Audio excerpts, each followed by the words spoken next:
ఒక్కసారి కొమ్మూరి గోల్డ్ కి కాల్ చేయండి. తాకట్లో ఉన్న మీ బంగారాన్ని విడిపించి మార్కెట్ ప్రైస్ కి వాళ్ళు కొనుక్కుని మిగతా డబ్బులు మీకు ఇచ్చేస్తారు. అందరికీ నమస్తే, వెల్కమ్ బ్యాక్ టు మనం టీవీ. నేను మీ రమ్య. సో వెస్ట్ బెంగాల్లో బీజేపీ గెలిచి మమతా బెనర్జీ ఓడిపోయిన విషయం మనందరికీ తెలిసిందే. దాని పట్ల మన జగన్మోహన్ రెడ్డి విచారణ వ్యక్తం చేయాల్సి వచ్చింది. అసలు ఎందుకు వ్యక్తం చేయాల్సి వచ్చింది, దాని వెనుక అసలు ఇంకేమైనా లోతుగా వ్యూహాలు ఉన్నాయా, అవన్నిటి గురించి కూడా ఈరోజు మనతో పాటు సీనియర్ జర్నలిస్ట్ కార్తిక్ కట్ట గారు కొంచెం డెప్త్గా అనాలిసిస్ అయితే ఇచ్చే ప్రయత్నం చేస్తారు. సో నమస్కారం అండి. సో ఇంతకుముందు మనం మాట్లాడుకున్నట్టుగానే జగన్మోహన్ రెడ్డి వెస్ట్ బెంగాల్లో ఓడిపోయిన మమతా బెనర్జీకి అంతలా ఎందుకు విచారణ వ్యక్తం చేయాల్సిన అవసరం వచ్చింది? ఒక గూటి పక్షులు కదా, ఒకే రకమైన పక్షులు కదా. అంటే ఎలాంటి గూటి ఎలాంటి పక్షులు అంటారు? అరాచకం, నియంతృత్వం, ప్రజల మీద ఒక రకమైనటువంటి పెత్తందారీ వ్యవస్థకి కేర్ ఆఫ్ అడ్రస్ గా ఉన్నటువంటి మనసత్వాలు. సో మనసత్వాలు కలిశాయి, ఫ్రెండ్షిప్ కలిసింది. అంటే ఒకే రకమైన మనుషులు ఎక్కడో చోట కలుస్తారు అంటారు కదా, వాళ్ళ భావాలు కలుస్తాయంటే కదా, వీళ్ళ భావాలు కూడా కలిసాయి. మమతా బెనర్జీ అంటే అరాచకానికి కేర్ ఆఫ్ అడ్రస్. గతంలో జగన్మోహన్ రెడ్డి గారు కూడా అంతే. మమత ఎక్కువ అరాచకం ఎక్కడ సాగింది అంటే వరుసగా 3 సార్లు అధికారం వచ్చేసరికి మమతా అరాచకం మీద దేశవ్యాప్తంగా చర్చ జరిగింది. జగన్ అరాచకం 5 సంవత్సరాల్లోనే దేశవ్యాప్తంగా చర్చ జరిగింది. అంటే మమతా అరాచకం మొత్తాన్ని దేశం మొత్తం తెలియటానికి 15 సంవత్సరాలు పడితే జగన్ అరాచకం తెలియటానికి 5 సంవత్సరాలు పట్టింది. సో వీళ్ళిద్దరి అరాచక భావాజాలం కలవటం ఫలితంగా ఇప్పుడు మమతా బెనర్జీ ఓడిపోవటం జగన్మోహన్ రెడ్డి గారికి బాధ కలిగించే విషయం కావచ్చు. కానీ ఈ రోజుతోటి జగన్మోహన్ రెడ్డి గారు ఒక గుణపాఠాన్ని నేర్చుకోవాలి. రాజకీయాల్లో రప్ప అనేటువంటి సిచ్యువేషన్ జనం యాక్సెప్ట్ చేయరు. జనం అభివృద్ధిని కోరుకుంటారు, జనం వికాసాన్ని కోరుకుంటారు, ఉద్యోగ కల్పనని కోరుకుంటారు, ఒక పాజిటివ్ ఇమేజ్ ని కోరుకుంటారు. నెగిటివ్ సిచ్యువేషన్ కోరుకోరు. ప్రతిదాన్ని నేను వ్యతిరేకిస్తాను, ప్రతిదాన్ని నేను అడ్డుకుంటాను, ప్రతి వాడిని ఎదిరించి ఎగిరి తంతాను అనే దాన్ని జనం యాక్సెప్ట్ చేయరు. అనే దాన్ని జగన్మోహన్ రెడ్డి గారు ఇవాళ నేర్చుకోగలిగితే మంచిది అనేది నా వ్యక్తిగతంగా అభిప్రాయం. జగన్మోహన్ రెడ్డి గారికి ఒక 3 గుణపాఠాలు వచ్చాయి. ఒకటి తన ఓటమి. 2019 ఎన్నికల్లో బ్రహ్మాండమైన మెజార్టీ 151 సీట్ అధికారం ఇచ్చారు. Out of 175 151 Jaganmohan Reddy. అంటే చూడు ఎంత పర్సెంటేజో చూడు. అంటే ఆల్ ఓవర్ రికార్డ్ అని చెప్పుకోవచ్చు. అదొక రికార్డ్. ఆ రోజు ఎంత జగన్మోహన్ రెడ్డి మీద ఆశలు పెట్టుకొని ఆ రోజు అధికారం చెప్పుకుంటారు. కానీ ఆ ఆశల్ని అడియాసలు చేసుకొని అదే ప్రజలు మళ్ళా 2024 ఎన్నికల్లో 11 సీట్లే పరిమితం చేశారు. 11 సీట్లే పరిమితం చేశారు. అంటే ఎవరి అధికారం ఇవ్వగలరో వాళ్ళకి అధికారం తీసేయడం కూడా వచ్చు, వాళ్ళకి వాతలు పెట్టడం కూడా వచ్చు. ఇప్పుడు నీ టైం వచ్చినంతకాలం నువ్వు చూపించుకున్నావు, ప్రజల టైం వచ్చినప్పుడు ప్రజలు చూపించారు. ఇలా మమతా బెనర్జీ కూడా టైం పట్టింది కొద్దిగా మమతా బెనర్జీకి, ఎందుకంటే ఆమెకు ప్రత్యర్థి లేకపోవడం వల్ల టైం పట్టింది. కాబట్టి ప్రత్యర్థి దొరికారు. బీజేపీ వాళ్ళు గట్టిగా తిష్ట వేసుకుని కూర్చున్నారు. నువ్వేంటి నీ సంగతి ఎందుకు చూస్తాం అన్నారు. ఆ సంగతి ఎందుకు చూసేవాడు దొరికాడు, వెంటనే ఓటేశారు. కానీ ఇక్కడ మమతా బెనర్జీ విషయానికి వచ్చేసరికి ఆ ఫస్ట్ 5 years అంటే ప్రత్యర్థి లేరు అనుకోవచ్చు. బట్ ఆ నెక్స్ట్ ఇయర్ కైనా కొంచెం బీజేపీ అప్పటికే ఆల్రెడీ కొంచెం గ్రౌండ్ స్థాయిలో మంచిగా బలిష్టంగానే ఉంది కాబట్టి అయినా సరే మమతా బెనర్జీకి ఎందుకు 3 times అవ్వాల్సి వచ్చింది అంటే దానికి ఒక కారణాలు ఉన్నాయి. విషయం ఏంటంటే బీజేపీ ఎప్పటి నుంచి ఎదిగింది? 2018 నుంచి ఎదిగింది. సో 2021కి బాగా పెరిగింది, కానీ సరిపోలే, టైం సరిపోలే. రెండోది అక్కడ లోకల్ లీడర్ ఎస్టాబ్లిష్మెంట్ ఇంపార్టెంట్ కదా. ఇప్పుడు ఇక్కడ జగన్కి ఏంటంటే వాత పెట్టే చంద్రబాబు నాయుడు గారు ఉన్నారు, అక్కడ మమతకు వాత పెట్టేటువంటి ఎవరున్నారు? శుభేందు అధికారి. ఆ శుభేందు అధికారి మమతకు వాత పెట్టగల నాయకుడు అనేది నమ్మటానికి కొంచెం టైం పట్టింది. అంటే అక్కడ ఉన్న ప్రత్యేకమైన పరిస్థితి. రెండోది ఏంటంటే మమతకు అనుకూలంగా ఒక మైనార్టీ ఓట్ బ్యాంక్ ఉంది, ఫిక్స్డ్ ఓట్ బ్యాంక్. జగన్మోహన్ రెడ్డికి ఎలా అయితే రప్ప బ్యాచ్ ఉన్నారో అలాగే మమతాకు కూడా మైనార్టీ ఓట్ బ్యాంక్ ఉంది, ఫిక్స్డ్ ఓట్ బ్యాంక్. అది కాపాడుతూ వచ్చింది. సో మిగతా వాళ్ళు పోరలేదు కాబట్టి టైం పట్టింది. అందులో బీజేపీ అక్కడ కొత్తగా అప్పుడప్పుడు నిర్మించుకోండి. 3 నుంచి 77 పెరిగారు. 77 నుంచి ఇప్పుడు అధికారాన్ని సంపాదించారు. 200 వరకు రీచ్ అయినట్టున్నారు. కానీ అక్కడ ఆల్రెడీ టీడీపీ ఎస్టాబ్లిష్ అయింది ఆంధ్రాలో. అందుకని జగన్మోహన్ రెడ్డి గారిని ఈజీగానే ఎస్టాబ్లిష్ అంటే అతని నేచర్ని ప్రజల ముందు చెప్పగలిగింది, పెట్టగలిగింది, అధికారాన్ని దింపగలిగింది. కానీ బీజేపీ ఏంటంటే తన ఎస్టాబ్లిష్ అవుతూ, అంటే టీడీపీ ఎస్టాబ్లిష్ అయి ఉంది కాబట్టి ఈజీగా గెటన్ కలిగింది. అక్కడేమో బీజేపీ ఎస్టాబ్లిష్ అవుతూ ఇంకో మమతా యొక్క నేచర్ ప్రజల ముందు పెట్టి దానికి కొద్దిగా టైం పట్టింది. సరే టైం పట్టినా అంతిమంగా రిజల్ట్ అయితే వచ్చింది కదా. సరే ఒక్కొక్క రకమైన పరిస్థితులు ఉంటాయి. ఆ పరిస్థితిని బట్టి కొంతకాలం ఎక్కువ కాలం కొనసాగి ఉండొచ్చు. రెండోది బెంగాల్ ప్రజలకి ఉన్నటువంటి నేచర్ ఏంటంటే ఎవరికి అధికారం ఇచ్చినా కొంచెం సుదీర్ఘకాలం ఇస్తారు. ఒకప్పుడు కమ్యూనిస్టులకి 3 దశాబ్దాలకి అధికారం ఇచ్చారు. ఇప్పుడు రికార్డు స్థాయిలో సీఎం గా జ్యోతి బసు పనిచేశారు. వరుసగా 23 సంవత్సరాలు మేము పనిచేశారు పెద్ద ఆయన.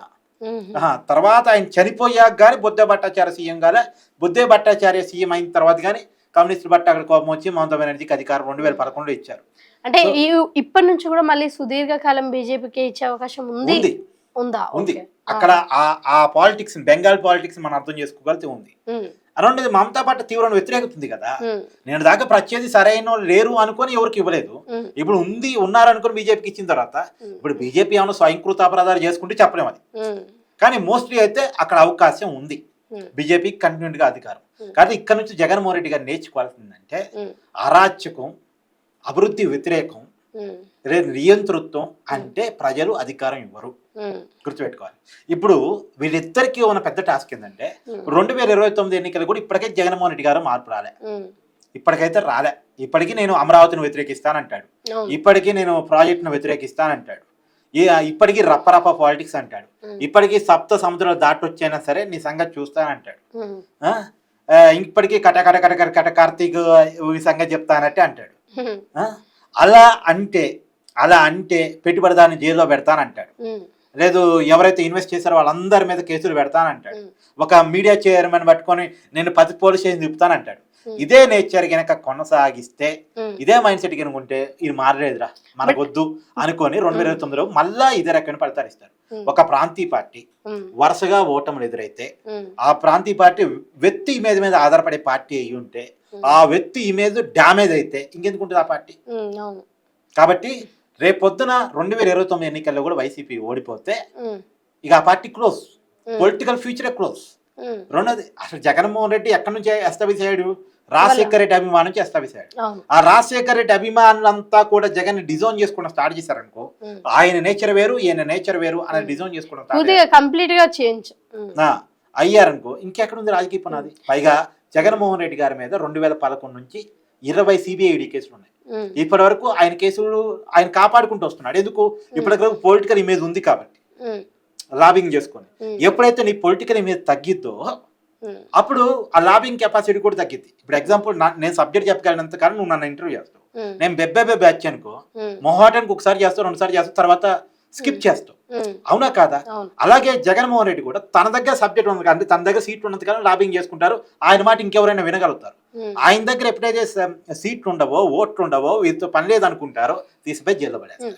బట్ వీళ్ళిద్దరికి ఇంకొక కోణంలో చూస్తే కూడా ఒక సిమిలారిటీ ఉంది. ఇప్పుడు అతనైనా సరే ఏమైనా సరే ఎలక్షన్స్ దగ్గరికి వచ్చినా ఇంకా వేరే పార్టీ వాళ్ళు గెలుస్తున్నారు అన్న ఆ తరుణంలో ఎలక్షన్ కమిషన్ మీద దొబ్బడం, ఈవీఎం మెషిన్ల మీద దొబ్బడం, అవే దాంట్లో ఏదో తికమక ఉంది అని చెప్పడం కూడా వీళ్ళిద్దరిలో ఒక సిమిలర్ ఫీచర్ అని కూడా చెప్పుకోవచ్చు కదా. మంచోడి కొన్ని విషయాలు చెప్పొచ్చు, పిచ్చోడి కొన్ని విషయాలు చెప్పలేం. ఇప్పుడు ఎగ్జాంపుల్ చెప్తున్నాం, ఈవీఎంలు అంటున్నారు. ఈవీఎంలు ఎప్పుడు వచ్చినాయి భారతదేశ ఎన్నికల సిస్టంలోకి? 2004లో మొట్టమొదటిసారి పార్లమెంట్ ఎన్నికలు ఈవీఎంల ద్వారా జరిగినాయి. మన తెలుగు రాష్ట్రాల్లో కూడా స్టేట్ ఎలక్షన్స్ 2004లో ఈవీఎం పద్ధతిలో జరిగినాయి. ఈవీఎం పద్ధతిలో జరిగిన ఎన్నికల్లో ఆ రోజు దేశంలో ఎన్డీఏ గవర్నమెంట్ ఉంది. ఉమ్మడి రాష్ట్రం, అప్పటికి రాష్ట్ర విభజన జరగలేదు, ఉమ్మడి రాష్ట్రంలో కూడా ఎన్డీఏ గవర్నమెంటే ఉంది. ఇక్కడ చంద్రబాబు నాయుడు గారు ముఖ్యమంత్రి, అక్కడ వాజ్పేయి గారు ప్రధానమంత్రి. ఇప్పుడు ఈవీఎంలతో ఎన్నికలు మేనేజ్ చేసే కాడికైతే ఎవరు గెలవాలి? అధికార పార్టీ కంటిన్యూ కావాలి. అంతేకా వాళ్ళ అధికారంలో ఉండగా ఈవీఎంలు పెట్టారు, కంటిన్యూ కావాలి. కానీ వాళ్ళు ఓడిపోయారు, యూపీఏ గెలిచింది. మరి ఈవీఎం మ్యానిపులేట్ అయినట్ట కానట్ట కదా. సరే, అది పోని 2009లో మళ్ళా తిరిగి రెండోసారి యూపీఏ గెలిచింది. కేంద్రంలో గెలిచింది, ఇక్కడ రాష్ట్రంలో గెలిచింది, కాంగ్రెస్ పార్టీ గెలిచింది. మరి అప్పుడు బీజేపీ వాళ్ళు కూడా ఈవీఎం అనేది కొన్ని అనుమానాలు లేవనెత్తారు. సరే, సీన్ కట్ చేస్తే మళ్ళా 2014లో యూపీఏ ఓడిపోయింది, మోడీ గెలిచి ప్రధాని అయ్యారు, ఎన్డీఏ గెలిచింది. అంటే ఈవీఎం మ్యానిపులేట్ అయినట్ట కానట్టే కదా. సరే, అది కూడా పోని. ఇప్పుడు ఈ జగన్మోహన్ రెడ్డి గారు అనుమానం వ్యక్తం చేస్తున్నారు కదా, 2019 151 సీట్లు ఇదేంటో వచ్చాయి? ఈవీఎంలతో వచ్చాయా, పోస్టల్ బ్యాలెట్తో వచ్చాయా? ఈవీఎంలతోనే కదా. అంటే మరి జగన్మోహన్ రెడ్డి 151 సీట్లు గెలిచినప్పుడు ఈవీఎం కరెక్టేనా? మన 11 సీట్లు ఓడిపోయినప్పుడు మాత్రమే తప్ప? ఇప్పుడు మమతా బెనర్జీ 3 సార్లు అధికారంలో ఉన్నారు, ఎట్టున్నారు? ఈవీఎంలతోనే కదా గెలిచింది. మరి అప్పుడు కరెక్టేనా? ఇప్పటికి అంటే ఇప్పుడు 98 స్థానాలు ఏమి వచ్చినట్టున్నాయి, కరెక్ట్ గా తెలీదు. మరి ఆ 98 స్థానాలు ఈవీఎంలతో వచ్చినాయా, పోస్టల్ బ్యాలెట్తో వచ్చినాయా?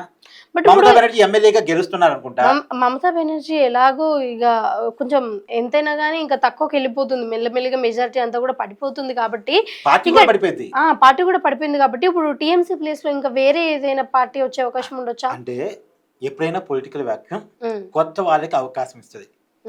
ఇప్పుడు బీజేపీ అక్కడ ఎందుకు ఎదగలిగింది? పొలిటికల్ వ్యాక్యూమ్ ఉంది కాబట్టి. రేపు మమతా బెనర్జీ డౌన్ ఫాల్ అయిన తర్వాత ఇంకొక వ్యాక్యూమ్ ఎందుకు? ఇప్పుడు విజయ్ ఎందుకు వచ్చాడు? తమిళనాడు రాజకీయాలు పొలిటికల్ వ్యాక్యూమ్ ఉంది కాబట్టి. ఎన్టీఆర్ అప్పుడు పార్టీ పెడితే ఎందుకు క్లిక్ అయ్యాడు? తెలుగు రాజకీయాలు పొలిటికల్ వ్యాక్యూమ్ ఉంది కాబట్టి.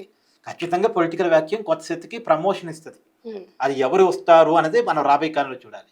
ఏదేమైనా ఈవీఎంల మీద నెట్టేసి ఓటమిని తప్పించుకుంటానంటే అయ్యే పని కాదు. అది వీరిద్దరూ నేర్చుకోవాలి. ఓకే అండి, thank you so much Karthik గారు. ఎందుకంటే ఆ విచారణలో కూడా ఇంత పెద్ద కోణ అనేది సత్తా మీకు మాత్రమే ఉంది. Thank you so much.